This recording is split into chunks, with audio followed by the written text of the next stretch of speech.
Meanwhile, the Independent Petroleum Marketers Association of Nigeria has raised concerns over the pricing of petrol from the Dangote Refinery, urging the Nigerian National Petroleum Company Limited to ensure it is not sold at a higher price than imported fuel.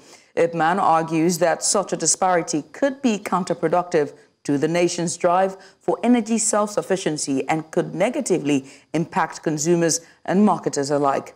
IPMAN National Welfare Officer John Kekeocha, during an interview on Monday, said the pricing strategy for locally refined petrol should reflect the advantages of domestic production, offering Nigerians a more affordable option. The association emphasized that maintaining competitive pricing is crucial for the success of the Dangote Refinery and for fostering a sustainable fuel market in the country. And now to discuss these issues surrounding the new pump price, we are joined by economic analyst Olusesan Okunade.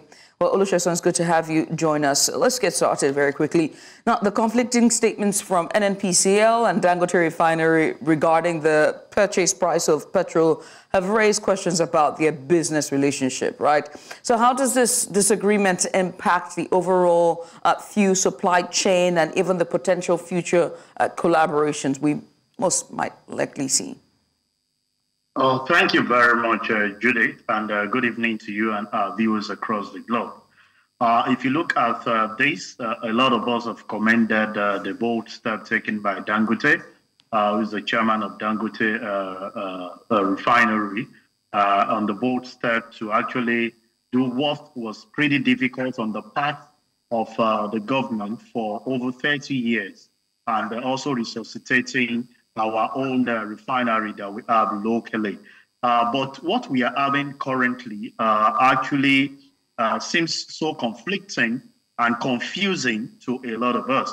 But to me, I think the path of both NNPCL and the Dangote Refinery, there should be a need for them, synchronizing their information before coming to the populace on some of these issues. First and foremost, I think the federal government were a bit smart about the way to position things. It's like when you're walking to the answer. We've all heard, and I think IPMAN, that is condemning this high price from Dangote, also collaborated that the price at which their government was selling this before now was below the landing cost.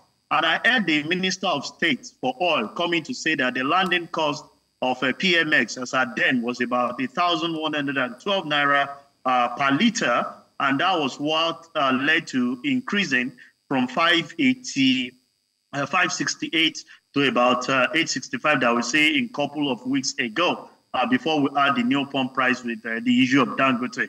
So you see, I feel that the problem we are faced with is the people at the end of managing this information are really not giving we, the populace, the right information to act with.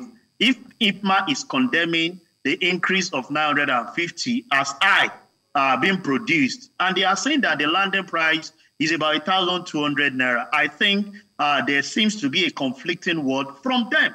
That's my perspective, because I follow this, I monitor this critically. So if they are telling us that it's about 1,200 to land, and Dangote is selling at 890 something naira, which NNPC is putting the margin to sell at 950 for those that are close by, and over 1,000 for those in the northern region. I think we just come out to say from the little information, they are selling below what the landing cost looks like. And this is part of what we've been saying, that when you are putting information together, you have to synchronize it in such a way that when you are reporting tomorrow, you will not be counter-reporting what you have actually said. By my own information that I have in the public domain, I think 950 is lower than 1,200 claimed by IPMAN.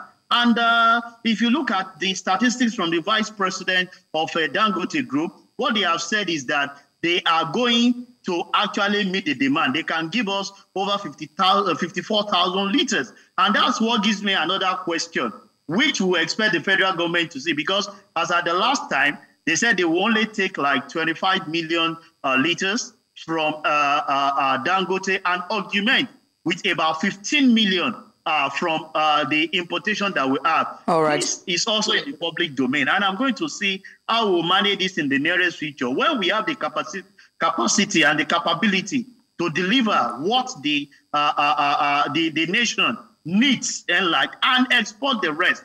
All right. Don't forget, Dangote is on its own clamoring that even the diesel that was reduced, only 3% of that is actually being purchased from him.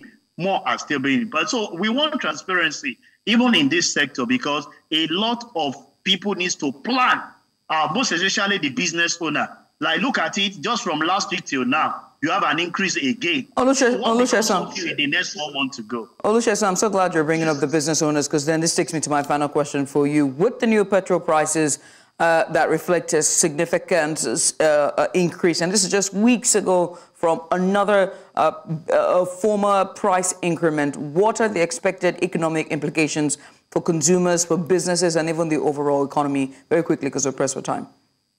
Yeah, it's quite simple. We expect that the cost of things will definitely go up because logistics plays a vital role in the business realm. People need to actually move their vehicles to their offices. And also, when you look at the other aspect, which is the power, people still need this PMX and the AGO to power their offices in order to make sure that things run. So definitely expect that there will be increase in cost of production, which automatically will be transferred to the consumers that will be consuming some of these things. And that's why we are of the opinion that the government just needs to work around providing alternative to some of these things to ease the process of transportation for both workers and those that will be transporting their goods and services for the end user with the CNG and the alternative EV vehicles that we're already talking about. And I think with that, it will be more competitive. Not only relying on the vehicles with PMX or AGO, but alternative one with the issue of gas and electronic vehicle. So that can reduce the cost of operation, because there is no how you have to say it. If your cost of operation is high, you definitely transfer that even to the consumers, and they bear the cost of everything that is actually happening. All right. Well, many thanks for doing this with us. We appreciate you for coming on. Olusesan here is the economic analyst, and he joined us to discuss more on the pricing, the new pump price. Once again, many thanks. Thank you very much, Judy, for having me, and have a lovely evening. You too.